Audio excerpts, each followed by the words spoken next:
I was streaming this to my channels. I wasn't paying attention. You know, at least I'm trying to get you more views. What do you want? Maybe you help it out. Yes. Say what's up to everybody. What's up, everybody? It's JayDee Calderon, the writer and creator of the Oswald Chronicles, Tall Tales Online, and now Magi's Grace, currently on Kickstarter, 84% funded, 10 more days to go. Go check it out. Way to be, baby. You're about just a little bit over $500. A little bit needed to fund, right? So you're almost there, brother. All right, cool, man. Let me bring in some of the rest of the people talking tonight. Tom, what's up, brother? Introduce yourself to everybody. No. Okay. Fuck that shit. I'm just me. Opening. It's right here.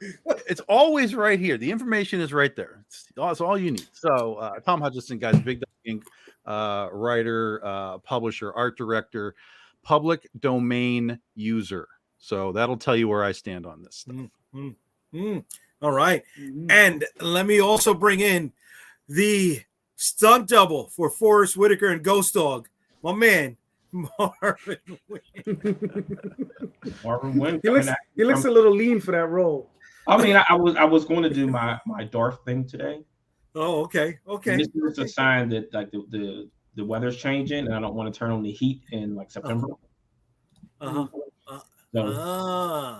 Yeah, okay. I mean, like it says down here, because we got these new tags on here that I saw when I was logging in. I said, "Oh, I'll put something there now too." You need theme music too, so I mean, get on that. All right. Listen, let's just be happy he's got his bumper at the end. Like we got to start somewhere. That's true. We need that bumper. You need that closing bumper, all right? Got to keep it professional some way. Not gonna see it on my show tomorrow. Fuck that. But all right, guys, we got a nice mix of everybody who has dipped their toe either in or not in the public domain space. And we know recently Bill Willingham, who some of us are a big fan of, got frustrated with the way his work was being handled. Who's that guy? Bill Willingham. Who is that guy? What has he done? He has done things such as the Elementals, Robin for DC. That's it. And what's making waves right now is his Vertigo property, which he had shared custody of. What's that called? It was called Fables. Oh, okay. Right, not to be confused with. Now you don't remember Ironwood or you don't remember Ironwood? No, I only got Elementals. I got a bunch of Elementals. That's it. All right, and I remember I got some stuff that he did on Robin, and and I never Shadow Pact. Nope. But so see now JD is Googling. Now you can tell he's Googling. No, I'm actually a lifelong Bill Willingham fan. I bought the Elementals #1 when it first came out, and I actually got him to sign it. I was like 12. Nice, very cool. Very cool. All right, so Bill's been making some waves these last few days, right, Marvin? I believe you were the one that posted his Substack. Pretty much coming right out and blowing shit up out the water, right? Yeah. I mean, so I've noticed that a few, and you can put Alan Moore on that stack too. People just are frustrated with the corporate lifestyle. Okay. Underneath these publishers, and the one thing that I was thinking about when I was reading it, I was thinking is that laws in this country are jacked unless you can afford to sue people. Okay. So even though the contract called for certain parameters, and he was saying they would continuously say, "Oops, we forgot. Oops, we forgot. Oops, we forgot. Oops, sorry." Yeah, I mean, isn't that called breach of contract? Yes, but if he can't afford, if you sign a contract, it's pretty much trash unless you can afford to sue the person. This is true. That you wrote that signed the contract with you, because their options are he can take them to court, but then even if he gets a summary judgment, they're going to appeal. And they're going to tie it up in the courts for years to come, drain his bank account, and then tell him we still won. But if they have shared custody of this property and he gives up 50% of it, that means that the person who owns the other 50% gets 100%, unless I'm mistaken. Okay. Okay. I don't think that's accurate. I don't think you acquire someone's share by them relinquishing it in this kind of capacity. Again, none of us are lawyers. None of us are IP lawyers. None of us have seen the contracts. So most of what you're going to hear tonight is kind of speculation and just sort of business talk. But not mostly, all of it. Okay. Well, all of you maybe. Some of us it. know what's going on, but it's not me. I don't it's know not nothing. me. Yeah.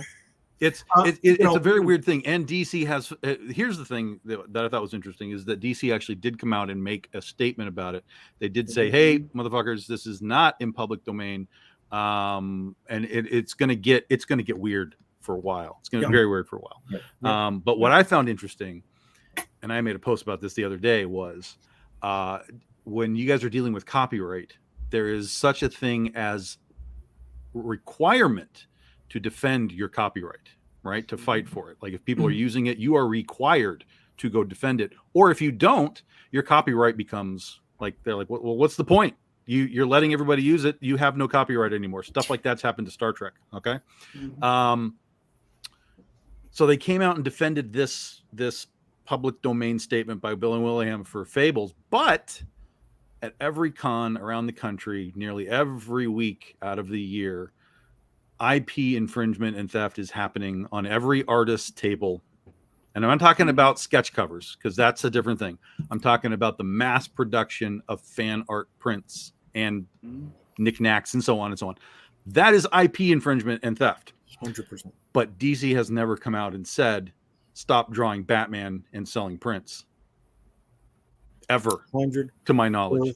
So this could theoretically open a door that none of these artists want to see opened, because if they actually get challenged and they have to say, okay, we have to defend our copyrights, there's going to be a trickle down effect, and that is going to go right down into the cons and into Artist Alley, and you're not going to be able to make your 1,000 prints of Batman and sell them all year long anymore. Well, I thought a couple of years ago that Disney was trying to enforce the copyrights on Marvel stuff, and I had heard from a few showrunners that they were going to allow people in Artist Alley if they were drawing things without Disney's permission. Right. And that kind of fell off, and no one's really challenged it before. Yeah. But at the same time, eventually Superman and Batman are going to fall into the public domain. Will they challenge the copyright because they still have the trademark of the logos that are present on those costumes? Well, but the logo would fall into the public domain as well. You might not be able to use necessarily like the Superman, like across the title of the comic book, like Superman, like that logo, but like the S on his chest, that will fall into public domain because that was part of the original version of the character. Whichever version falls into public domain, all of it does. But what you have to be really careful about is that, like, it may only be like, let's just say Superman 1 through 25, right, falls into public domain, and anything 26 on, you got to wait another 10 years to get that stuff. So the early Superman didn't have things like kryptonite, and he didn't fly, he jumped, and things like that. Well, and the S is different too. You would have to use that original S, of course. Yeah. Exactly. That's what I'm saying. So you have to, public domain gets very, very tricky in some cases. And you have to be very, very, like Winnie the Pooh just went public domain, right? Except not all of it. Only Correct. Like the first book. Sure. The designs are different. You have to stick to those original elements. And if you go into stuff that came out later, you can get hosed. Some of the things that are in public domain are Dracula, right? All of the monsters, Dracula, Frankenstein. Dracula, Frankenstein. Oh my God, Phantom of the Opera, who I put it in the cover image, right? But not with the white mask. The other stuff, the Lon Chaney stuff. Robin Hood is public domain. Hercules is public domain. Sherlock Holmes, I would imagine at this point. Right. So here's some of it. Sherlock, some of it. Right. Zorro, anything Edgar Rice Burroughs. There is a lot of caveats to. Yeah. Okay, yes, that's what I was going to say. Yes. Stuff like Buck Rogers and Tarzan and shit, like technically are public domain, but only tiny pieces of it. Right. Some elements of Sherlock Holmes is public domain, right? From oh my God, I forgot the holding family The holding party company. estate for Sherlock, because they try to make suit against Enola Holmes coming out. Because it was derivative of those works, Right. and whatever they lost, right? But I want to go back to something that Marvin said.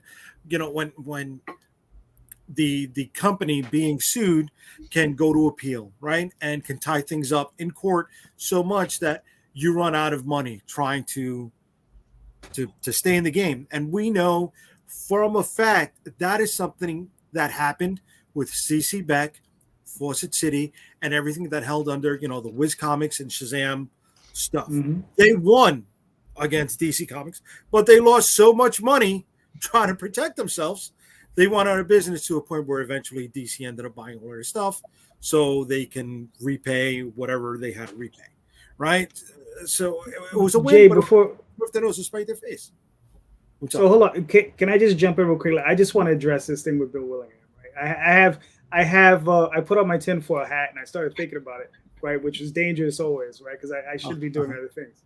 So, I mean, I'm wondering if Bill just did this to get DC to renegotiate.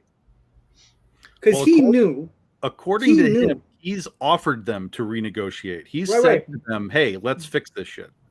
That's behind closed doors, right? He didn't go public during any of those times. Correct. Right? You know, so you got to understand, like, Bill's not a dumb guy. He knows by making this statement, it would force DC's hand to do something, right? And he also states that how much trouble he was having trying to reach the higher ups in that company. He says you just can't get through that labyrinth, right? So maybe this is his way. So many shifts though in that company's upper management. Yes, that's what he said. Yeah, that's what he said. If you read the article, he says, you know, he signed with people of integrity, and you know, because those people left the company, they brought in new people who are only interested in protecting the company. They're not interested in protecting his properties. You know, so yeah, he referenced Didio in that. Right. Right. And the other guy, and I mean, and the thing is maybe he used this knowing, because he himself said he's going to use asymmetrical warfare, right? Okay. And it could be that this is a tactic he's using. He says, look, I know I can't beat him in court. He says, but there's a court of public opinion, and maybe I could get them to react. And listen, you never know. All he may want is a payout. Because I could imagine DC saying, look, take this money. We're going to make a movie down the line anyway. Take this money. We'll give you a lump sum. He sold the Elementals back in the day. He's already said he's 67. I'm pretty sure he'd be more than happy to take a payout and just go on his merry way and just continue doing what he's doing. He's still writing. He's still creating novels, you know? He talked about how, you know, he hasn't been paid, not ever, but, you know, from time to time he didn't get paid, and, you know, he would get incorrect royalty statements, and, you know, so he's had to chase his money for years and years and years and years and years. So yeah, it's not a great situation. Right. I can understand a little bit of what Calderon's bringing up, because how many of those older creators really don't have a nest egg to fall back on now in their latter years. Right, but I mean, all this sounds very familiar to what you've got going on with these writers and artists, with these companies of not getting what you're deserved, and why you have a strike going on, and the comic creators can't strike. Right, because they're not union, because you can't unionize as freelancers. You could form a guild, but you can't unionize as freelancers. Right, but I mean, all this stuff is rolling up the hill, and then it's rolling down as crap towards everyone.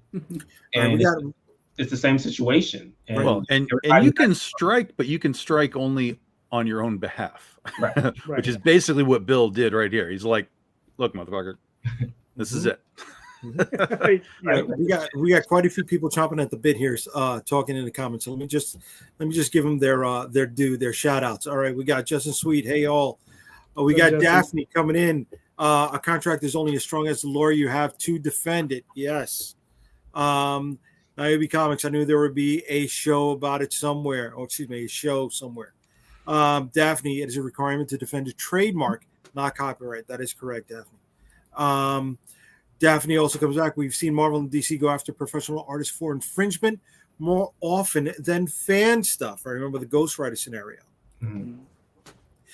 Just coming back with, speaking of public domain, we have Arrow Comics out of Obscurity 1. Currently running on my comic. It's an anthology featuring public domain characters. Way to be. I love the plug, Justin. We got Anibal. Hey, JayDee, good topic. I've considered working on a project for public domain. Copyright exists. The second art is made without registration. But to be able to go after someone legally for infringement, you need to have the art registered with the Copyright Office. Yes, ma'am. I fell into the trap and did not and got burnt by that. Niobe Comics, the left invaded and the cool people left. That's what happened. Okay. I yes and no. I think that what that is just the corporate world, and you're serving the master of the boardroom. And, and if you're hired for that position, you got to do what but is asked of you in those positions, right? And the boardroom serves what the majority wants, not what the minority wants. All right. Daphne coming back with trademark. You have to defend from infringement and casual usage, or you will lose it. Yes, that's why it's copies, not Xeroxes, adhesive bandages, not Band-Aids. And then we got Sean Keenan. Yo, guys, Sean, I hope you made it back home safely from Baltimore. Yeah. So, all right. So this is getting a lot of people talking over here, and I'm glad that it is. But Tom, you said earlier that you have dipped your toe into utilizing public domain properties. Mm-hmm. Do you feel it is wise for younger creators to do that, or for curators with more seasoning? I think it's great for creators that are coming up out of zero, because it gives you gives whatever it is that you're doing an immediate connection to the audience that doesn't know who you are. So like you were talking about Frankenstein and Dracula and things like that, those have fan bases around the world, despite which version of Frankenstein you use. So if you were to come out and be like, well, I'm going to do a Frankenstein book, someone walks by your booth at a table and they don't know who you are or who your company is, but they see Frankenstein on your comic book, you've already passed one of the barriers to entry of like, well, I don't know what that is, I'm going to keep walking by. But if they see Frankenstein and they're a horror fan or a Frankenstein fan, they'll be like, oh, well, what's your Frankenstein? Tell me what your Frankenstein is. So for me, we do a few different public domain things, but the primary one is the Legend of Oz. So we take the Wizard of Oz and turn it into a Western. And it is easily our gateway drug to Big Dog Inc., because when you say Oz, people know what that means. They may not know what our Oz is, but they understand Dorothy Gale, the Lion, the Scarecrow, etc. So we'll get people in. I mean, I was just at a con this weekend, and it was just over and over and over again, people stopping at the table going, what is that? What is that Oz thing? Public domain to me is far more valuable than doing more freaking homage covers and stuff. It's the same context, right? You want to attach yourself to something that's known, the McFarlane 300 or whatever, like people understand what it is. But from a creative standpoint, you should be flexing your writing muscles and your creativity muscles and finding out a way to do whatever. Frankenstein, Dracula. The public domain also includes, historical figures. So like we do a Marie Antoinette book, stuff like that. So public domain, if you're struggling to create something of your own, public domain would be a good place to start for just about anybody that's starting at zero. Okay. Marvin, how do you feel on this? I mean, I think that makes the most sense, because it gives you, like you said, that it has lineage, it has pedigree. So you're just kind of chopping it up and putting it on the back end of what's already been created. So you've got there's a zero barrier entry in that one. Like you said, people will recognize it. They'll know Frankenstein's monster or Dracula. So I mean, it sounds like a good idea to me to give it a swing if you're looking to tell. If there's a story to tell it, whatever you're using for it. Yeah, you still have to have your hook, right? Yeah. I mean, especially for something like Frankenstein that's existed for freaking 100 years. Right. You've got to have your Frankenstein hook to make it interesting and unique. But even Mike Mignola's used Frankenstein in Hellboy and stuff. So it's those things have value. And you know, I mean, we even use the Bible. I mean, Jesus, we're doing a book about you know, heaven and hell in Las Vegas. So, Yeah, you know, there's a ton of stuff out in the public domain that is legitimately in the public domain that you can use, and then there's a lot of stuff that gets really weird and wonky, and you got to be careful. Like, listen, what was the Captain America like? What, Fighting American? Right, Oh, yeah. right. They like Marvel suit, and he couldn't throw the shield. Yeah, right. That's so Right. stupid. Yeah, the smallest thing. But you know, one of the biggest companies in the world, Disney, right? You can say started their foundation utilizing public domain, right? Sure, Utilizing Brothers Grimm fairy tales and stuff like that. Yeah. Calderon, you're a big Disney fan, but you have dipped your toes into a totally different genre or subgenre with the whole Lovecraftian Cthulhu area. I Right? just shared something with you. Yeah, boy. How do you feel about it, brother? Well, I look at it like this. I mean, it's an opportunity to play in somebody else's sandbox, right? And to play with their toys. Hopefully, not wreck them too badly and put them back. And you know, you enjoy them and you move on.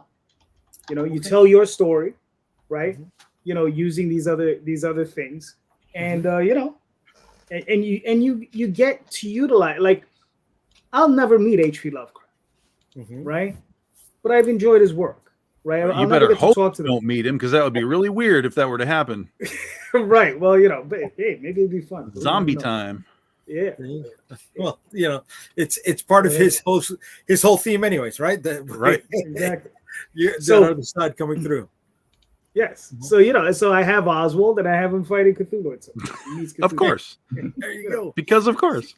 Now, see, but that's understandable, right? And you know, something I'm not going to say I am against it too, but I want to go with Tom's latter comment, and I want to narrow it down to running along parallel lines, right?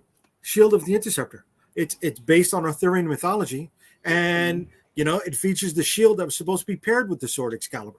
So I can utilize that as my pitch, as my entry point. If people recognize Excalibur, people recognize King Arthur, and utilize those themes as the foundation for where this story begins, but then taken in a totally different direction. So you don't have to directly use the exact piece that is in public domain, but you can nitpick.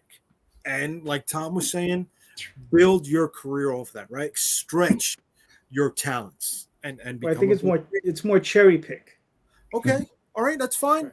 That's fine. Nothing wrong with that. Right? We got a few more people coming in here. And that is Anibal coming back with, I have a list of public domain characters saved in my iPhone notes, but that's as far as the idea has gone so far. Right? Timothy says, what's up? Anibal liked Big Dog Inc.'s viewpoints. Justin says, this is a great discussion. He's actually working on a Snow White idea.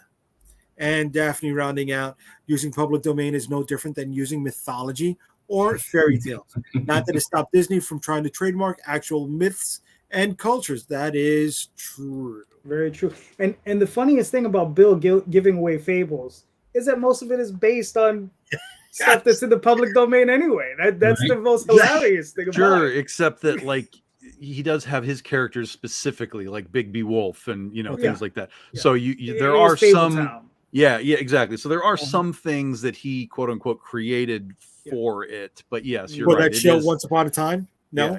Yeah. No, I'm sorry. Did I blur the lines a little too much with that? But... Well, you know, it's funny back then when they were shopping around. They were trying to shop around fables to do as a TV show or movie or something. He said there was a bunch of fable babies that fell out of it. You know, so there was like, remember there was the Jack the Giant Slayer movie that came out. Okay. You know, Once Upon a Time was one of those, and there was like Grimm and a few other things that came out. And the thing is, the guys from Once Upon a Time, they said, "Listen, this is something we did 5 years before you know that comic book ever came out." It just goes to show you it's a long, lengthy process, and probably what happened is they just had a similar idea, and they said, "Well, look, that's on fire.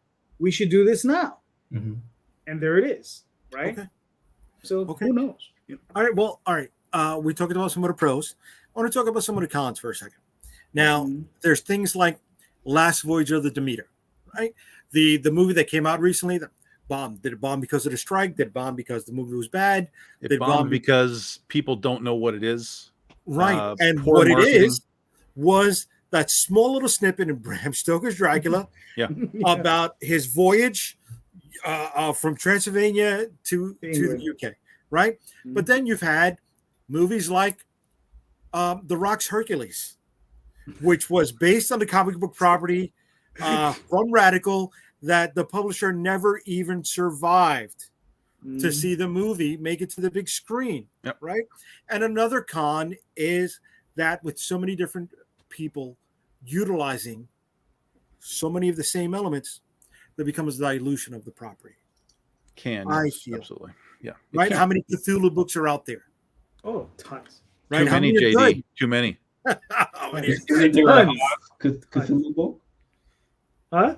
Cthulhu Invades Oz or something like that. I thought I saw. Yeah. Yes. And there's I Wonderland. Cthulhu is a thing right now. Listen, I have a Cthulhu book right here, right next to me. I summoned Cthulhu to fund my Kickstarter from Patch Hand. There you go. But so Cthulhu's been a thing for a minute, though. So it's for sure, but it's definitely in the last decade or so has become a much bigger thing. No, it even had a TV show. I see where you're. Yes, the Lovecraft. Which was a good show. But Lovecraft Country, right? But I mean, good. I'm sorry, Marvin. What I was saying is that I see what you're saying about you're diluting it, especially with like the Dracula character. Like how many different variations can you have a Dracula? They even tried like to kick off when they first tried to kick off that Dark Universe. It was with Dracula. Okay. And that bombed out. So then they went to the Mummy, and then that failed. And to me, I thought that they really should have done the Jekyll character. Dr. Russell Crowe as a someone who was collecting all the artifacts from these creatures. But to me, I think that you have to sometimes jump into it and switch it up a little bit. Like to me, I always thought a good story would have been Robin Hood with the roles reversed. Like Robin Hood's the villain, the sheriff is the good guy. That puts a new spin on something that's very similar, but then gives it new life instead of just Robin Hood, robbing from the rich, gives to the poor, etc., etc. When it doesn't work. That's a comic right now. Is it? It's coming out. Yeah. Okay. I think it's called Sherwood. Okay. I mean, but I'd have to look it up. Does it work anymore? And was that played out when they did it in Town Bandits? Right. Was that the end of Robin Hood when they did that in Town Bandits? Like, okay, done. We're done with Robin Hood after that. But look, I mean, glitter vampires didn't destroy Dracula, so I think he'll survive. Well, they didn't make Dracula glitter. They made vampires glitter. There was no vampire glitter. It took me a second. I never watched any of those movies, so I wouldn't know. Glitter vampires, like. I mean, did you kill Dracula off in the third Blade movie when you had Dracula running away from Blade? But it wasn't Dracula, right? Yes, it was Dracula. Yeah, it was Dracula. Okay. Like, do you destroy the mythos of the character when you turn him into a coward, where he's running away instead of facing off and fighting this guy that's trying to kill him, and then he uses a baby as cover? Yeah, see that's where Daphne said, well, that's David S. Goyer. You can thank him for that bullshit. Yeah, and I think a lot of us have read about all the troubles that went down in Blade 3. Yeah. But to bring it back into comic books for a second, right? How many Black Terror stories are out there? Right? How useful is that character? How many people have taken it past 2, 3, 4 issues? Yeah, I mean, there's plenty of stuff you can use that is not going to connect with the audience, right? Like, and so like we talked about, if you're going to do a public domain character, you have to use something that when you say the name, people are going to register. You say the Black Terror, that's a pretty deep cut. Yeah. Any of those things, even like that Dynamite did, like their super powers or whatever it was called, their line, like the Daring Daredevil and stuff, like those are super deep cuts, and it's fine to do them, but your connection to the general audience of the world is going to be very, very minimal. So you've got to come in with something that, if you're going to do it, you might as well come in with something that's going to have a pop, that someone's going to go, oh shit, I know what that is. Tell me what your version of it is. But here's the thing, like what Marvin was talking about, where you switch the script on it, right? You also have to be careful that you have to understand that there is a fan base for that thing, and it exists for a reason. And as soon as you flip it on its head, you could alienate that audience by doing that. Okay. So when you do a new element to the thing, you're taking a risk if you switch it up too much. Now it could be really good, like you said. I mean, it could need to be shaken up. Like, let's shake the tree and see what falls out of the Robin Hood tree, right? There could be things there that could work, but whatever the fan audience is, it's like this Snow White movie with Rachel Ziegler or whatever her name is, right? Like, it's just this abomination of whatever Snow White was. And now instead of Snow White and the Seven Dwarves, there's no dwarves because that's not politically correct. Instead of being, looking for true love in the prince, there's no prince. She's trying to become a leader of the, it's just like, it's not even Snow White. And so people are out here are like, well, why are you telling this story if you're not telling the story? And so that's where you run into the weirdness. Isn't that exactly what they did with Snow White and the Huntsman, though?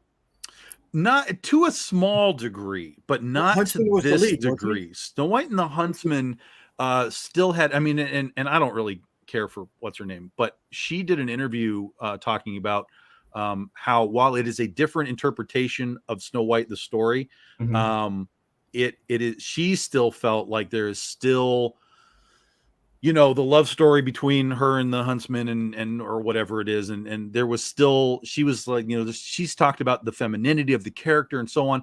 Meanwhile, Rachel Ziegler on the other side is the complete opposite, throwing all that out. She's not a princess anymore. She's a boss girl. And I was like, what are we doing? Like, this is nonsense. What you're doing is nonsense. And we're already seeing massive, like, just even general populace is like, this is ridiculous. Like, what are we doing here, guys? Venom and Vile coming out of that. So you can have that, but then you can have a reinterpretation like League of Extraordinary Gentlemen, which was a smash, right? Which took the characters and placed them in different environments. They were who they were, but they were operating differently within a group dynamic. But that's the key. They were who they were. Right. They didn't modify them out to become something that they weren't. They took them very specifically. Here's this dude. He is still this dude. He's just now working with these other people and, whatever. So Alan Moore had it right. I mean, it's like Lost Girls, right? Talking about Alan Moore, he did that Lost Girls book. He took Alice and Dorothy and it made like this weird, bizarre acid trip sex romp out of it. While it kind of, what people were kind of like, oh, that's okay, that's all right. It wasn't a smash like the rest of the stuff that he did. You know what I mean? So even he kind of took him into a place that kind of stepped outside of that expectation of the character. It's sort of one of his lesser things that he did. But League of Extraordinary Gentlemen is a perfect example of how you can just take things from places and be like, put them together. Let's see what happens. Okay. And another company right now that is making their bread and butter, that has been around for more than 12, 15 years. Zenescope. They're 15 years easy. Yeah. Right. Yeah. And they are reinterpreting all of those classic fairy tales, giving them an adult spin, maybe sometimes crossing the line, maybe sometimes not. Right. But, one of the things that people are upset about is re-identifying, but you have Robin Hood, who's a female in their stories, right? And that seems to go well for them. What do you think is the secret to their success, Calderon? I wouldn't know because I don't buy any of their books. Okay. But I do feel that they did. I know they came up with a good formula, right? Mm-hmm. They have a lot of sexy ladies. We know ladies sell, right? Which is fantastic, right? And, as far as the books themselves, because I can't speak to it because I've never read any of them ever, so I can't speak to the quality of the actual books. They got a lot of fantastic covers. I can say that, and I mean, and look, I mean, those guys, they're doing their thing. They're enjoying themselves in the end. They're doing their thing. Listen, before before the whole distributor split and Comic-Con was still doing numbers, right? Recording everything. Mhm. I remember the last few months, you know, they were making about $95,000 a month in gross sales just through the direct market. Forget about their online business. So they were doing pretty well. Well, and they also said they have also a very healthy overseas business. They say they do very well in France. You know what I'm saying? And that's that's because France isn't worried about the boobies. They love the boobies over Europe. So yeah, that's a huge market. Yeah. Yeah, that's a huge market. So I mean, so those guys have done very well for themselves. I just can't speak to it because I've never read them. Okay, well I'll tell you. There you go. Because I get compared to them all the time. But that's because we use the same artists.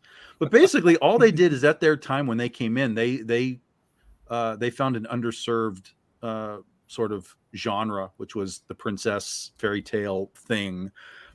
They told stories that weren't necessarily like sexy, but they understood that the sexy princess trope was a thing, you know, especially like at Halloween time, you know, there's always the sexy, you know, Snow White and stuff. So they just kind of started to double down on that sort of thing. And as they went along and they started to understand that, you know, because they had guys like Al Rio doing art and stuff, and he's a bad girl artist, right? So they started to understand, like, oh, you know, our audience likes what they're reading, but they're also reacting to, you know, Al's art, Al's sexy stuff. And so as you watch that original run of Grimm Fairy Tales from issue 1, like, you know, going up, they just started to expand into the variant covers and more sexy girls and so on and so on and so on. And then eventually they went from, because it used to be almost like fairy tale per issue or every couple of issues, and then eventually it became a universe. So when like Raven Gregory came in, that's when it really started to become like this universe of fairy tales that all existed together. And you started to have like the Wonderland Chronicles and things like that. And that changed the game, because now instead of these individual, like here's Snow White and here's the Pied Piper and here's whatever, now they're all together. And now they're all, you know, now it's Alice and Snow White and Robin Hood and whatever, and they're all running around together. And you've got a Marvel universe essentially with all these characters. So they changed the game completely just from a storytelling standpoint. And then you had J. Scott Campbell to that and Eric Basildua, and, you know, you're off to the races. So, yeah. Okay. Are you a collector of Zenescope, Marvin, or no? No. But I mean, like I said, I agree with JayDee. Covers. Okay. I mean, that's their tagline, right? They know who they are. Right? Yeah, that's it. 100%. And it's like, they don't come for the covers, stay for the stories. And I remember back, I guess it's in the early 2000s, I would do a lot of shows in Boston, and they would be up there, and I guess they would go to the local strip clubs and hire the girls to come out, dress up as their characters. Oh yeah, it was when they had booth babes, and they would have these women, and they would, and they would dress the skimpy skirts and the whole thing, and it was just like, you know, and I was just like. Do you need to take a minute? Do you need to turn your camera off for a second? No, it was just one of those things. Your wife is watching, just, you know, suave. She was there. She was there to see this. We would walk by the table and say, "Look at this chick! Look at this chick!" So I mean, and the thing is, this was Boston, Pittsburgh. I mean, we would travel all up and down the East Coast, and we would see them all the time. It's funny you're saying that, because not that I know this happened. All right, so don't kill me. This is only speculation. Too late, it's coming. Only speculation. For those of you who have ever gone to the New York Comic Con, you know it is on. It's between 34th and 38th, 12th and 11th Street. Funny thing is, if you go straight up 12th Avenue for 12 more blocks, you're gonna hit the Hustler Club. All right, and I have seen Zenescope in a 20 by 20 space. If you don't know, that is dope. That is mega dope. With a couple of good looking ladies at the booth. This was last year or 2 years ago. So could that be a possibility? Maybe not. I don't know. You know, but if it walks like a duck, then maybe it's quacking, baby. You know, but you can't knock the dude. He's making his business, and Anybody who can make good money in comic books, more power to you. Well, and they have a TV show now. You know, Van Helsing became a TV show. That came out of Zenescope. Mm-hmm. Really? It is nothing like the comic, but yes, that is a licensed Zenescope thing. I thought that was Bo Smith's Image book. No, that's Winona Earp. Why no? That became a series too, though. Didn't Yes. It? Mm-hmm. Yeah. Okay. Mm-hmm. All right. Look. Yeah. But look, I mean, but it's not to knock them, and those guys did what they had to do. Not knocking them, but again, look, So Winona very Earp, successful business, right? Mm-hmm. They took the real non-fictional character Wyatt Earp, and they expanded the lineage, whether he had kids or not, brought it to a whole new spin. Yep. So, is spinning the key? Is it worth it? Spinning is the key. 100% spinning is the key. It's like for my Oz book, right? My Oz book, we spun it into a Western, which is a way that Oz has never been told before. Spinning is the key because it's not just a matter of saying I do a Wizard of Oz book. It's doing a Wizard of Oz book that makes the Wizard of Oz fans care, hopefully in a good way, and the casual Oz fan, like, oh, I know what Oz is, like, what is that? But if what you're doing is just generic, like, oh, I'm just going to tell a Wizard of Oz story, there's tons of that. I mean, just tons and tons of that. So you've got to have, like I said earlier, you've got to have that hook, right? You got to have the hook for what it is to make somebody say, oh, that's awesome.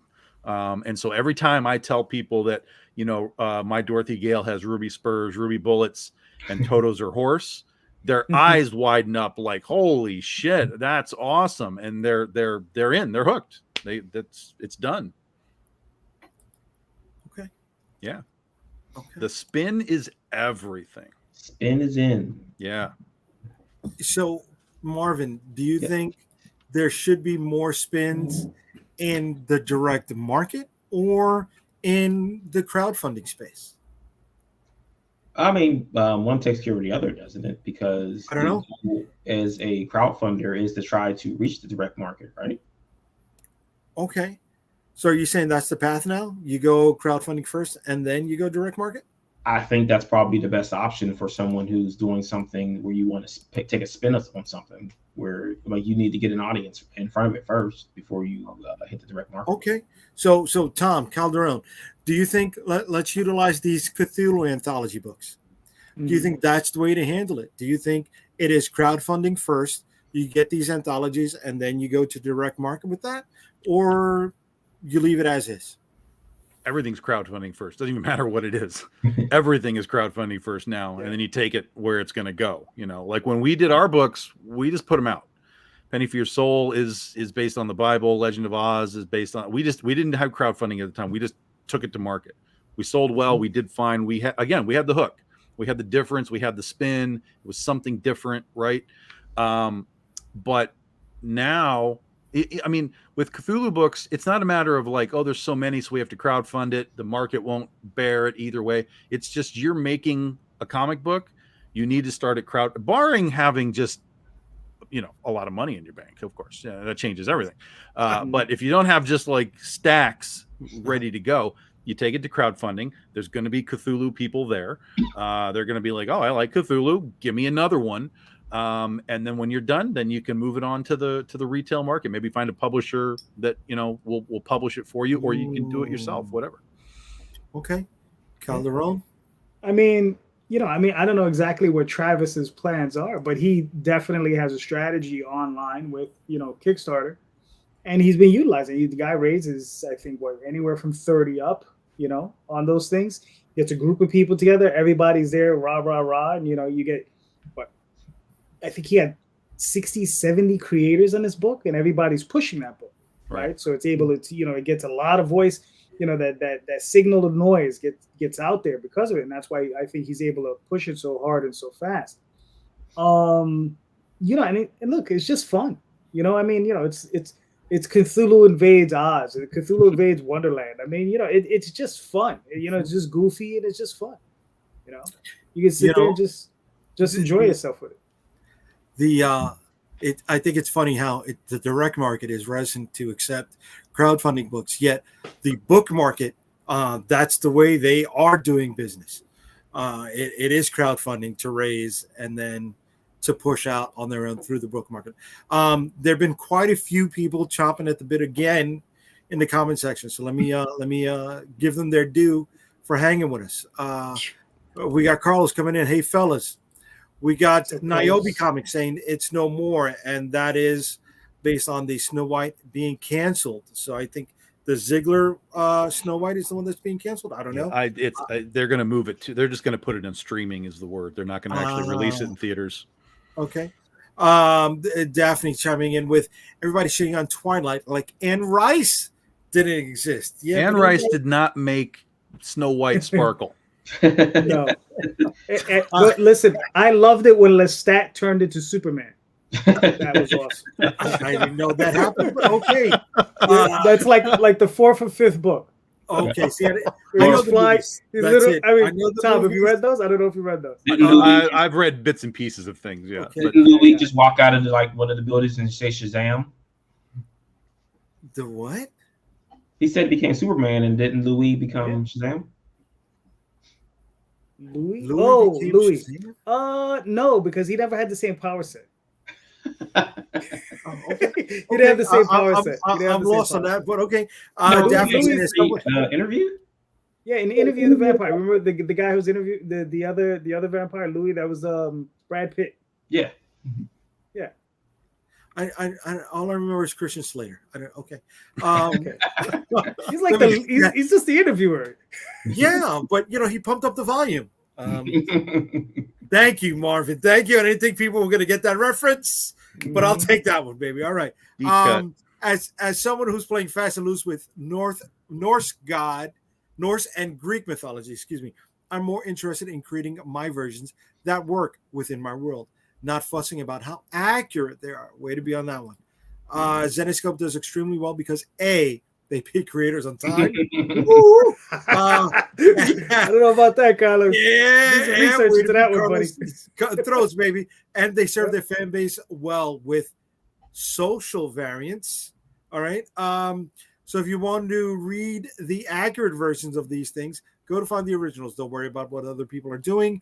Ain't no one ruining Winnie the Pooh with their trash. You mean as a murderer? Okay. Yeah, that's one of those things that like drives me crazy when people are like, they're destroying my childhood. I'm like, no, dummy, your childhood's on Blu-ray. You don't even own it. Shut up. Yeah. You got the streaming network. All right. Justin saying that they're not afraid of boobies over in Europe. No, they are not. Yeah. Special variants, not social variants. Okay. Autocorrect just tried to type Soviet. Okay. Quack. We know what he's referring to there with the Hustle Club. We spent a SDCC in a hotel across from a Hustle Club. They would have girls dancing in their windows. Oh, a very red light district. That's very interesting. Zenescope has a niche. Yes, that's their hustle. Again, quack. Suddenly, people don't care about public domain characters if they can jerk off to it. If you want to jerk off to Frankenstein, you go right ahead. Well, there's that new movie coming out. What is it called? With it's another spin on Frankenstein, and it's real sexual with what's her name? What? Okay, so there you go. Was it Gwen in Amazing Spider-Man? What? I don't know at all, dude. What's it called? Little things or something like that. Here, I don't know. I don't know what you're talking about. All right. Battle Brick Road is a solid title. To tell or a title. Excuse me. Yeah. All right. I say that's the path. Reading too fast there. Black Terror became like Magic Mike. I hope not. I hope he didn't strip in any of those comics. Crowdfunding first, then stores, then those from the stores will see you on crowdfunding and increase your numbers. Emma Stone, Poor Things. It's a surrealist reimagining of the Bride of Frankenstein concept. And there's two other Frankenstein movies coming out. There is Frankenstein Legacy and Angry Black Girl and Her Monster. That one sounds funny at least. Black Emma Terror. It also Stone is sounds like it could be a porn movie. That's a crazy thing. Emma Stone as the Bride of Frankenstein could be very okay. interesting, but it always is that way, right? It's always like, hey, here comes a flood of something. It never fails. No one ever comes out with like, we're gonna do this thing, and no one else is like. There was even freaking Armageddon and Deep Impact came out in the same year. Two asteroid movies, you know. Like, but that's the studios. Yeah, well, that's what I'm saying, right? So here's do. the studios putting out 3 freaking Frankenstein movies in a year. Well, Crazy. Look, when the Rock Hercules movie came out, there was another shitty Hercules movie with one of the Sparkle vampires at the same time. Was so there? it's like, yeah. The beefy dude, that was part of the family of the vampires. He had a Hercules movie. You're well. way deeper than I am. Yeah. Know who the beefy dude? Remember, is. remember Deep Star 6 and what was the it was Deep Star 6 Leviathan, right? It came out against Leviathan. Oh my god. Deep Star 6 and Leviathan. The Treat Williams Leviathan movie? No, Leviathan with Peter Weller. By James Cameron. Yeah, underwater movie stuff. Oh, right. Abyss. The Abyss, right? And but then, Deep Star 6, yes. But right before that, there was a Treat Williams movie also where it was a big yacht, Deep Rising. Yes. Oh yeah. Yes. Hollywood is terrible, is what we're telling you. Hollywood is terrible. Well, there's always that one that well, look at the Sharknado movies, right? There's always that one company that breaks that ground, and then everybody else who says, "Oh my God, let's capitalize on this moment." Cocaine Bear, and now there's all of a sudden, Cocaine Raccoon and all kinds of shit. Like it's just, my God. Well, it also happened with Ninja Turtles. Yeah. How many times did we get, radioactive this, biker mice here? Well, there's one. Full Moon Entertainment is working on a Barbie Hammer movie. Yes. Oh, there you go. Really? Yeah. Okay. Mm-hmm. Okay. All right. Do her boobs explode? Is that what's going on there? Rob's saying Meg 2. Right. All I can think of now is that robot from the Transor Z show called Aphrodite, where her boobs were missiles. Like, oh yeah, it's that show. I mean, it never got a proper American due. It really didn't. I remember watching that. It deserved one, really. Oh, dude, it did. I watched that when I was a kid in Puerto Rico. I loved it. You can't be shooting boob missiles in American TV. I know, but it was so great, dude. It was so great.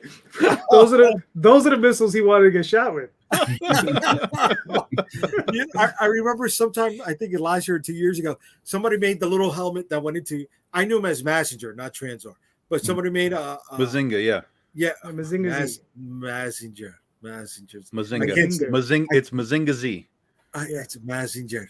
It's not It's not Bazinga. Not Bazinga. I can't say that. I can't because that makes me think of that fucking show, and it does a discredit to who he was. All right, Puerto Rico, they called him Mazinga, Raydeen, Dragoon, Combatra. Yeah. Do we have to do this? What was he called when he came out with the Shogun Warriors? Mazinga. He was called Mazinga. Yeah, he was Mazinga. Yeah, Mazinga Z. Mm-hmm. Okay. All right. Here we got Williams coming up with booms can only shoot bullets. A la Austin Powers. Yeah, that's right. There you go. All right. Coming back with everything here. So you've got a lot of you guys saying that yes, utilizing public domain is the way to go. Well, it's a way to use it to help you get a step up if you're at a low level and you're struggling to kind of get some attention. But what does that do with putting up walls for new properties that are coming out? For example, are we going to get another Mage? Are we going to get another Teenage Mutant Ninja Turtles? But Mage is built on the Arthurian legend. It was built on Arthurian legend, so that was a bad example. I am so sorry. Grendel, right? Was built. Grendel is built on the Grendel legend. Yeah. Okay. Yeah. All right. So here's the thing. Again, I don't think anyone here is telling people don't create something new. Only use public domain. The idea here would be use public domain to be able to give you yourself as a creator a brand. You know, hey, I know Tom makes Oz, but then Tom also makes Critter. Tom makes Penny for Your Soul. Tom likes Kenwood Jungle. Tom makes these other things. And so even if you're known for that public domain story, you can then divert, you know, hey, what else do you have? Oh, I got these other 3 or 4, you know, original things on the side. So the public domain element, unless you have a really like great idea to go like just, I have this idea, I'm going to go headlong into it. The public domain idea should be sort of a tangential project to whatever you have that is your own thing.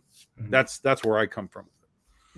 I mean, we use an example like God of War as an example of building a brand around public domain characters or mythology, right? It's mythology public domain, or is it mythology? It's both. Yeah. Okay. So there's no clear definition. I'm not asking you because I know. I'm not asking with an ulterior motive. But I'm asking to explore mythology, theology, all the gods, all the monsters, all that stuff. It is both. Fair game. You know. Yeah. Because number one, that shit's hundreds of years old, thousands of years old in some cases. You know. So you know who holds the copyright to the Kraken? Like that's not a thing. Right. You know, we're not worried about Plato and these guys and their copyright claims. It is mythology that also exists in the public domain. Okay, so what do we say to those creators who are out there that immediately chomp on the bit, right? They bite on a public domain character. For example, Fables came out, right? That whole Fables situation happened. By that night, everyone's social feed was hitting up with, yes, I'm gonna. Oh, I can't wait. Get to see me. Yes, we're gonna do this. It was hyper frustrating. Who wants to come aboard? Yeah. Yeah. Because it's. I'm sorry, Tom. Go ahead. No, you go. Go. Well, it's like, look, one shoe had already fallen. We needed to wait for the other shoe to fall because Bill had said what he had said, and everyone should have known instinctively DC was going to have a response, and that response was going to be a big ass hammer. You know, and you were going to be the nail, you know, and that's what that was. And they came out and they said it, and it played right into exactly the way you would think it would work, right? So, you know, that's why I think it was frustrating, because it's just like, guys, give it a day or two. Yeah. You know, for me, it was frustrating. For me, it was frustrating more from a creative standpoint. Like everyone was planning to make a Fables thing, like that. I'm like, dude, what the hell are you doing? Like I know you people have your own stuff. I know you have no idea. I know none of you have probably read this book, so you don't even know what the hell's going on.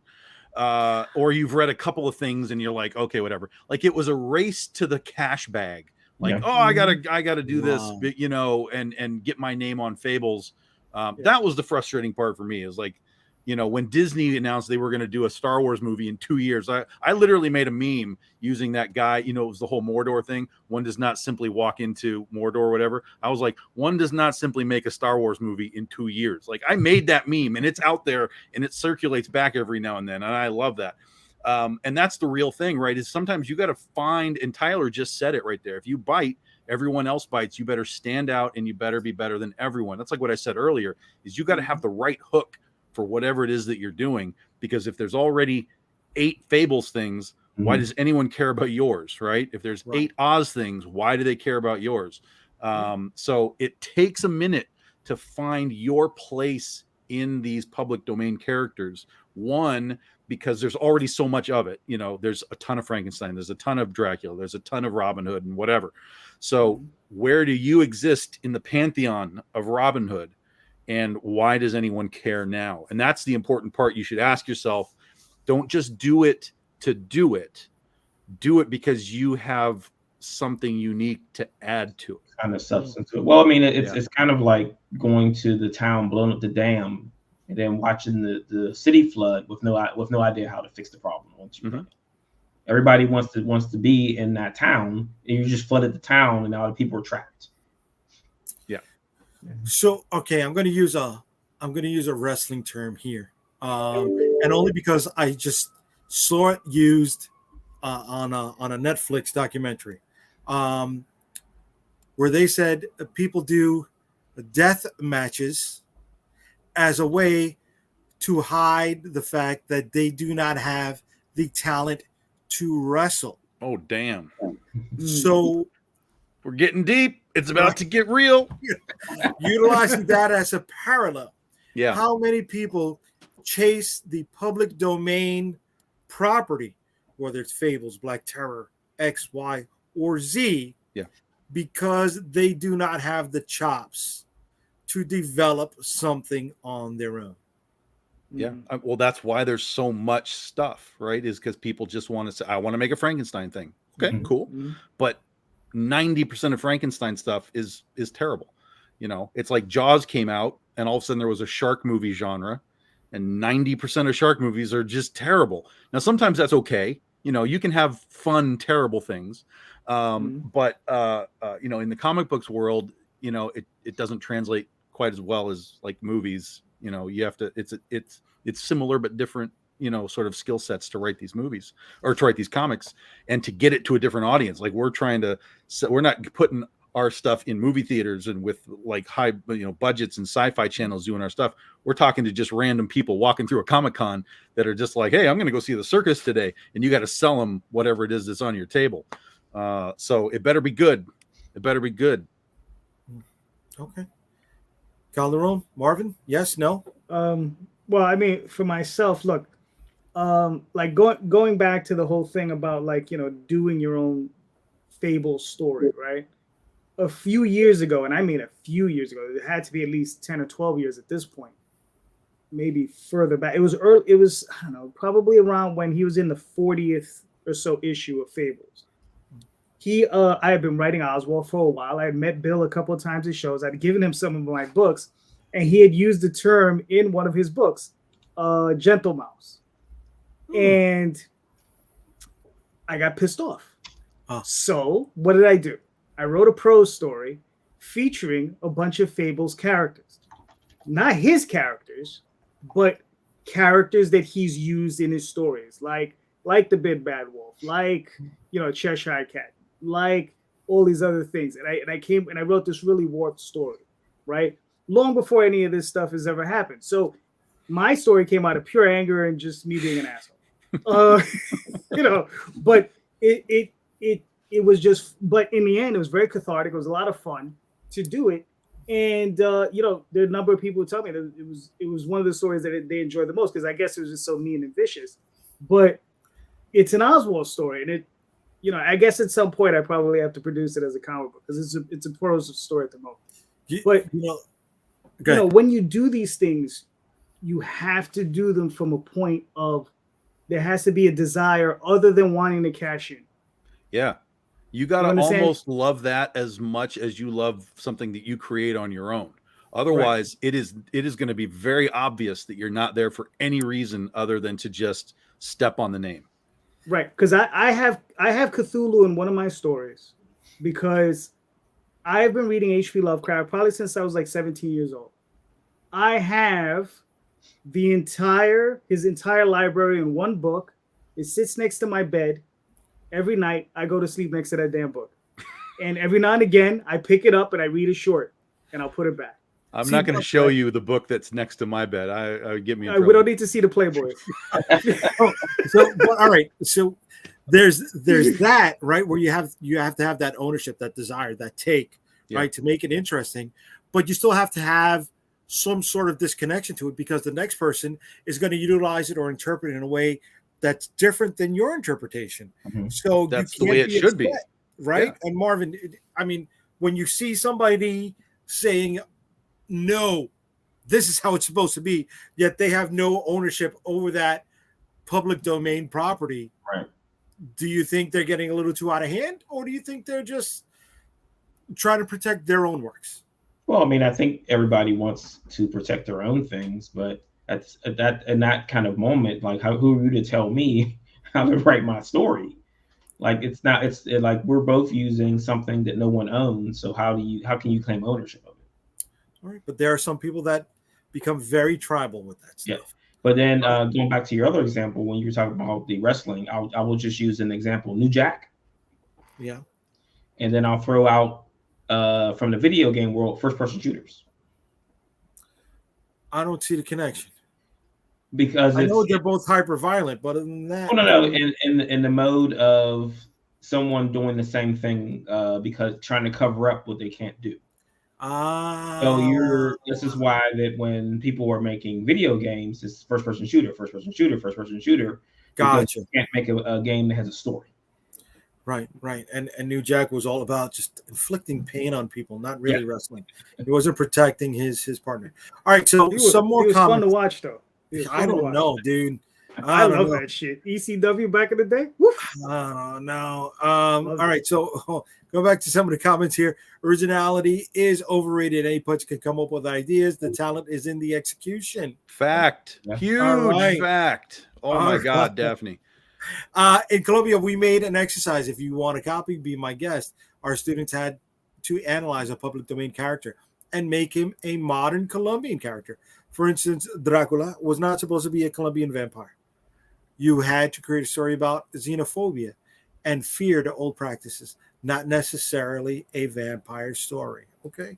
Going back to what what Tom shouted out with Tyler before. If you bite and everyone else bites, you better stand out and better than anyone else. Otherwise, you're just another small fish in the ocean. Yeah. You're a small fish in that flooded town because you blew up the dam. There you go. Bring it back to your comment there, Marvin. I think that is how things should be handled, not just doing a blood and honey shit. Okay. Well, that's I mean the Winnie the Pooh thing was just what you were saying, capitalizing on the thing because I mean, did it sell? Who knows? Did that do well? No. I don't know. No. Well, but then within that genre, though, that kind of stuff is successful in a different sort of modes, because that's the genre. They made it for that genre. What was that genre? Right? Taking kid stories and making it a horror? Just like shitty horror movies is a genre. Okay. What was the other one? What was the other character fell in the public domain that did a horror movie? I don't know. Recently. What? Say it again? What was the other public domain? Another character fell in the public domain. They did a horror movie of recently. Was it before? I would think it was before Winnie the Pooh. Was it? I don't know. No, I don't Listen, know. if I want to watch a shitty horror movie, I'll watch Trancers. Okay, it's good. It's a good Thank you. Can't see. Classic. Chiming in, brother. I fucking love you, bro. That's a classic. I love Trancers. Okay, in the end, that's the question we all have to ask ourselves. No matter what we create, why should anyone care about your work? Yes. Yeah. And that's public domain, or that's your own thing. You have to answer the question for all of it. Damn right. Besides, why do you want to make your name on what others created just for a cash grab? Okay. Well, it can be a cash grab, but again, if you are coming at it with something that is truly unique to put a spin on, like we've talked about the spin, right? If you've got a unique spin, then and like we just talked about, you have to love it, right? So if you love it and you've got a spin, then you're creating something of your own, even though you're stepping on the step that is the brand, right?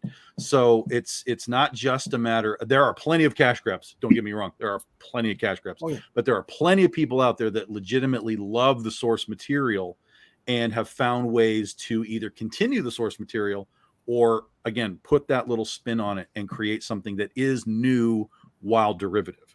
Okay.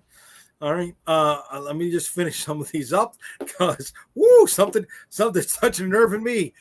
Shots fired, JayDee. All right. I contacted Lan Medina for Fables. This one is gonna hurt me. This one's gonna cut me here. D, you cut me, baby.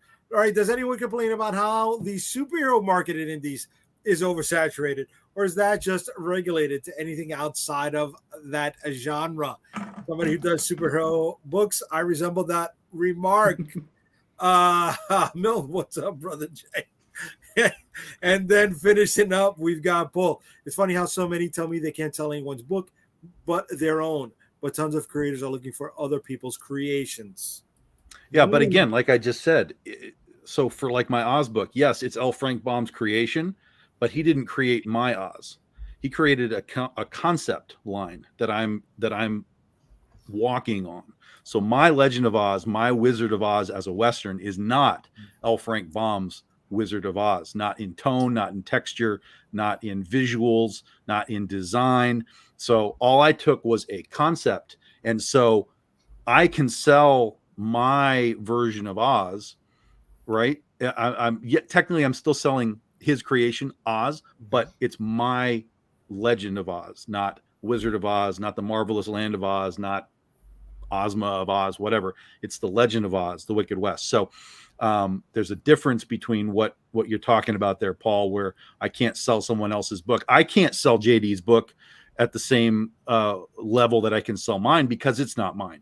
I don't have the love of the book. I don't have the knowledge of the book to be able to say Oswald Chronicles is about this, and the mouse does this and does this and does this. That's the essence of the creator doing that, whether it's his own creation, like pure own creation, or whether it's the derivative public domain element, right? So that's I'm not going to ask to sell JD and Jay on my table because I can't do it. I'm not going to ask them to sell my books because they can't do it. If we're all at the same table together, we can work and do it together, you know. But that's the big difference there, I think. Okay. You got Daphne out there doing her very, up. oh my Pull God. those up, bro. She's cutting like Barry Riley. You know what I mean? She's out there, baby. She's you gotta show the first one. You gotta show Carlos. Superheroes evergreen. Weeds are evergreen too. Look, Daphne, I love you. So I'm not gonna fire back, baby. You know I'm not, because you're awesome. But yeah, I do superhero stuff. But if what you're saying, Tom, don't start sweating, bro. Don't start sweating. No. All right. Going back to Tom for a second, right? You're utilizing that as a foundation, right? But you're still building a house around that foundation. Yeah. Once you're done with the house, it's totally different than what anybody saw in the foundation. Right. So if you want to utilize that as your stepping stone, then do it. And if you could spin it off to something else and continue going and continue making money with it, then go for it. Just don't get lost in the fact that you still have to be a good storyteller. Right. And sell it. Yeah. Right? You can be a shitty storyteller and sell your book for a little while, but people will figure out that you don't care about this property and you're literally just there for the cash grab. But if they see, and this has happened to me because I go to these Oz shows and there are very, very traditional Oz people there. They only care about the books. They only care about the first movie, and everything else can go to piss. But over time, I would come back again, and I would come back again, and I would come back again, and those people would be like, "Why is this fucker here again?" And they would come ask me, and they'd talk to me. Okay, tell me about this thing. You've been here for 5 years. Tell me about your book. Okay, well, here's the book, and it's Oz, and it's Dorothy, and she's this and that. And I would talk to them in a way that they understand the property, right? Because I know they like the movie. I know they like the books. And guess what? So do I, motherfucker. So I talk to them through their knowledge and bring them back in to my version of it. Hey, this is this, this is this. You understand it this way. This is how it's been interpreted. And you can see their face go, oh, you know what the hell you're talking about. Like you're a fan. You understand the source material. And I'm like, yes, that's why I'm here. And so they would take the book, and invariably I would see them the next day or potentially next year. And they would say, I read this book. I get it. I understand. You clearly are a fan of this, of what I know. Give me the rest of it. And that should be your goal as a public domain author, is grab that nostalgia, or if you're a South Park fan, the member berries. Grab the member berries, you know, and then, you know, put a nice dipping sauce on them so that the people that like the old stuff get it, but it's got a nice little zing for a little extra taste when they actually read the book. So wait, hold on, real quick.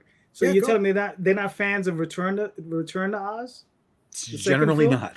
They tolerate a lot of fuel. Yeah, they tolerate a lot of stuff, right? They're aware of it, you know, but like if it's not strictly, and even like Wicked, right? Like Wicked is one of those examples, or exceptions, I should say.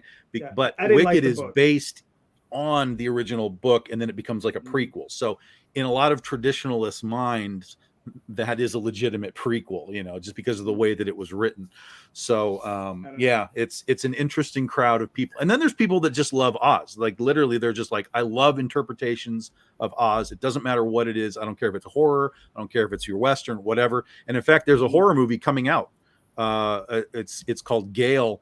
Don't Go to Oz or something like that. It's a horror movie about the Wizard of Oz, and it's going to be on one of these streaming channels soon. So yeah, like I said, I thought Return to Oz was a horror movie. Yeah, this is a legit horror movie, a real horror movie. There's a difference between a horror movie and a horrifying movie. That Return to Oz was horrifying. I don't know. You're hurting Jay. Look at him. You see that sad look on his face? It was a dark flick. It was a dark flick, just like Willy Wonka is a dark flick. I don't care what anybody says. Willy Wonka is a fucking horror movie. And the other horror movie it's the Grinch. There's a Grinch movie where the Grinch is killing people. That's the Jim Carrey Grinch. No, there's another Grinch. There's a Grinch horror movie. Oh, okay, okay. Well, hopefully something that becomes a movie soon. Is this book over here called Magi's Grace? Right. It's not a prequel, and it's not spun off of anything in particular, but it is a brand new property. Calderon, you want to tell us about this? Okay, one more time. Okay, I'll take it off. I'm ready to talk about his book. No. Listen. It's Bram Stoker meets you gotta be all over the place. It's Bram Stoker meets H.P. Lovecraft wrapped in an episode of Supernatural. It's about a team of monster hunting, monster fighting duo, Magi and his partner Grace. And they go out there, and whenever cryptids encounter supernatural creatures, they're bound to be problems. And these are the two individuals that are brought in to deal with those issues. Okay. All right. Illustrated by C. Michael Lanning, written by myself. Listen, it was a lot of fun to do. So you got 79 backers, 10 days to go. You're just over $500 short of hitting your goal. I think you got a good shot at funding over here. You got a few different covers. Right, you got Lena Dye. Yeah. All right, she's got a couple of twists on hers. Sexy Fish Lady. There you go. You've got now. This is your D cover here by Elsie Freitas. Yep.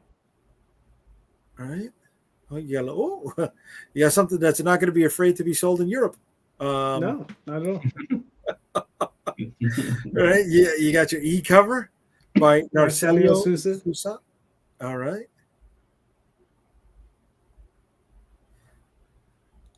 Okay. Couple versions of that. You got Joel Sousa's. Yeah. This is my favorite here. Johnny Segura. Yeah. Oh, look at that. Boobies. So these are all the covers, right? Keep going. There's a couple more. This is actually the main cover. This is C. Michael Lanning's cover. Okay. Well, according to some, we have a crackhead savage dragon on there. I didn't notice that, but yes. Yeah. Yeah. Crackhead savage dragon. Way to go. Savage dragon is not public domain, JayDee. but it falls under parody. It falls under parody. So that's true. Falls under parody. That's good. Yeah. Okay. This is your B cover here. This is Pablo Verdugo Munoz. Yes. Okay. You got some preview pages of the book. Yep. Shit, it looks like even the whole book. It's only 8 pages. 8 pages, and then we find out about the creators on the team. Yep. All right, brother. All right. Can anybody else get anything else from the catalog, or is just these books? It's just these books. This is a whole different thing for me. So you climb to 2,900 with just these books. Not bad, brother. Not bad. Not bad at all. It's been an interesting learning curve on this one. Okay. And I have to say thank you to a lot of people. A lot of people have helped me out. Tom has been one of those people. Max, you of course, just about everybody has helped out me, and I have to thank everybody for that. This is like a new thing for me, and this is just the first book. I got another book called Dreamweavers, hopefully coming out in a few months. And then hopefully after that we'll do Girls of Terra X. And then if you thought those covers are sexy, woof, you got nothing. You haven't JayDee, seen anything yet, full sellout. bro. I wrote La Blue Girl for a living. Well, I wrote Demon Beast Invasion for a living.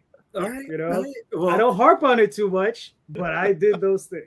we got a video game invasion coming up also, with only 24 hours left to go, folks. Oh shit, we just got a backer too. Oh, We were at way to 98 for most of the day. We got another one, yeah. Way to be. All right.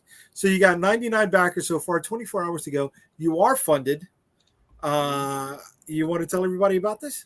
Yeah, this is just a little one of our little fun in between books that we do between our large campaigns. So BDI 365 is an initiative that we started doing technically this year, where every day on the calendar, in fact, today is Batman Day for those that don't know.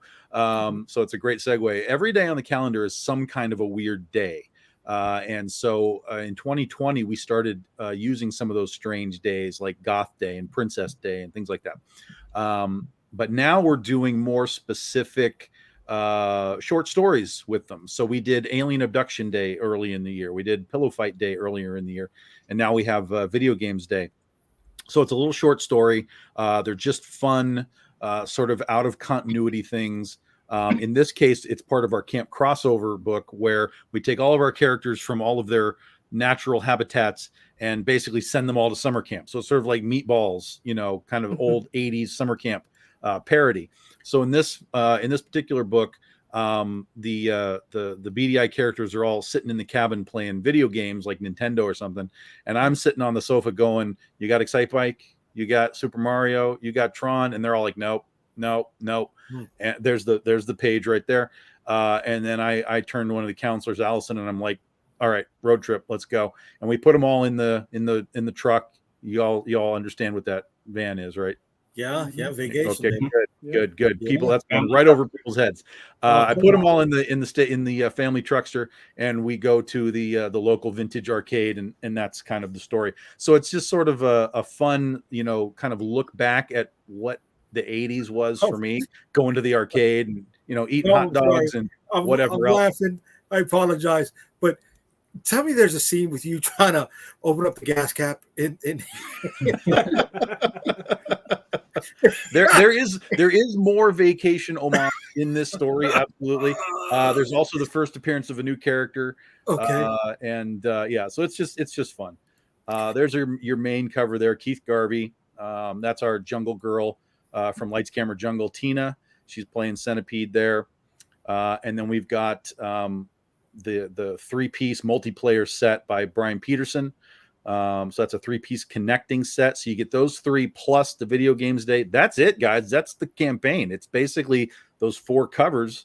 And then of course we do, holofoils and stuff, some special editions, but there's only those 4 covers to grab. So it's a very easy campaign.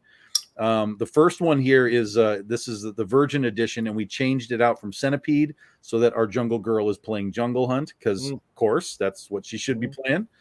And then we have a foil of the original Virgin edition. That's a holofoil. Those will be printed to order. And then there is a holofoil for the multiplayer set as well. And that's it. Those are the new covers. Everything else is some of our back stock. We have our standees, and then we've got some of our books that remain. So that's the Alien Abduction Day right there. That's from our Princess Day. That's our 360-degree set. We call it the Matrix set because it's like the same scene from 3 different angles. Very cool. Very cool. It took me a second. I like it. All right. Yeah. And then we've got our Goth Day books right there. And then we've got some of the camp crossover stuff that we've done in the past. So if you missed the previous camp crossover books, we've got issues 1 and 2 available for you so you can catch up on it. And then that's it. Then you got your social media, where you can find us wherever you do your social media. We're all over the place. So, it's funny. I would think there would be comic books on the bottom that Kickstarter would be recommending, but because of Video Game Day, maybe no. I don't know. Oh, interesting. Yeah. Right? I like the shrooms.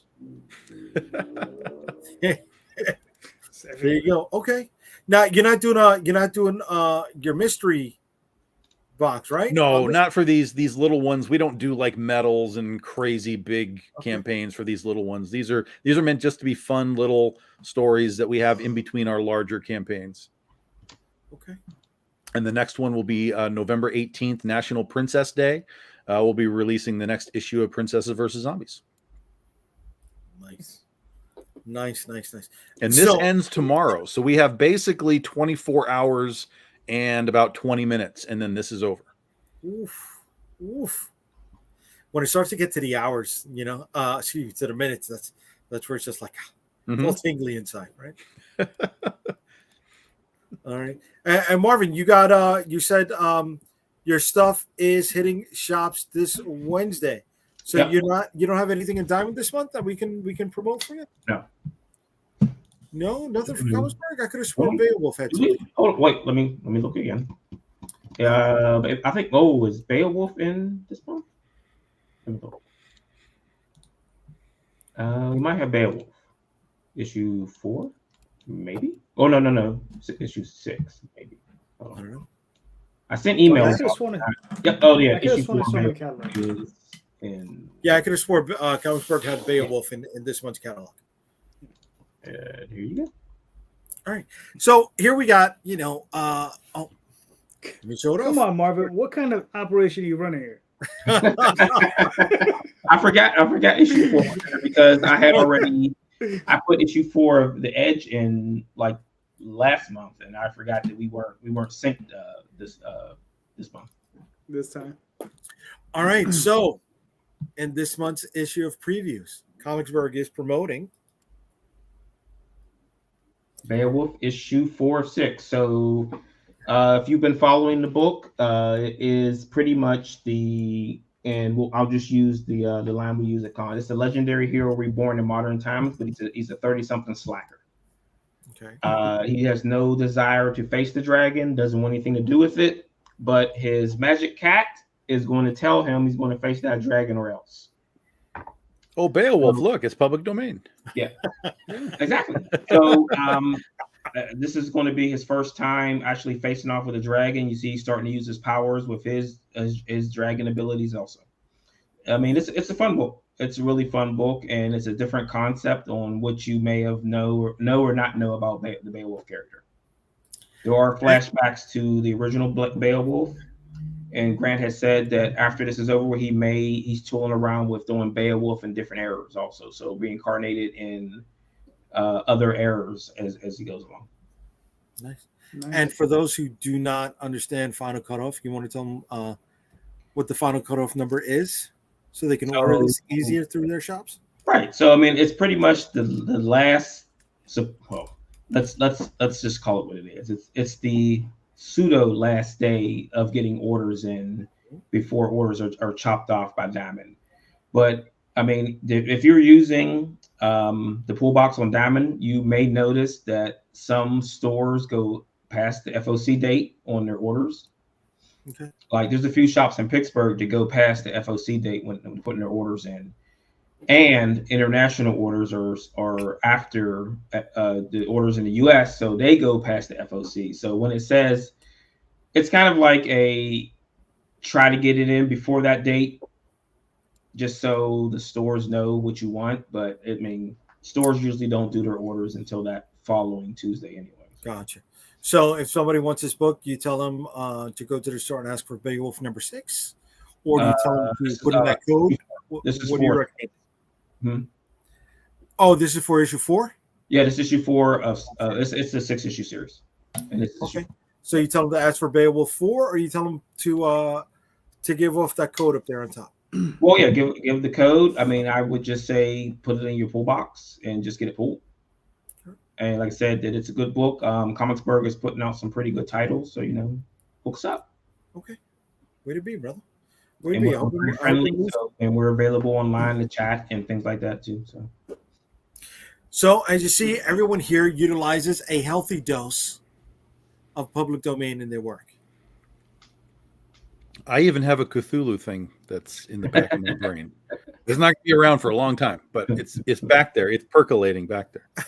Nice. There you go. Yeah, Edge has some public domain stuff. I mean, we're using some of the Arthurian legend stuff. We're using some biblical stuff in the book too. Mm-hmm. So at the end of the day, though, you still need to strengthen your ability as a creator, whether it's public domain or brand new product. Yes? Correct. Of course. Sure. Yeah. Okay. All right. So, guys, we've had one hell of a show. We're rocking and rolling for about an hour and a half over here. I hope we didn't bore too many people. Hope we kept this interesting. Are you insinuating that we can't do 30 more minutes, sir? I think we could do another 2 hours. Oh, simmer. All right, buddy. Yeah. Simmer down.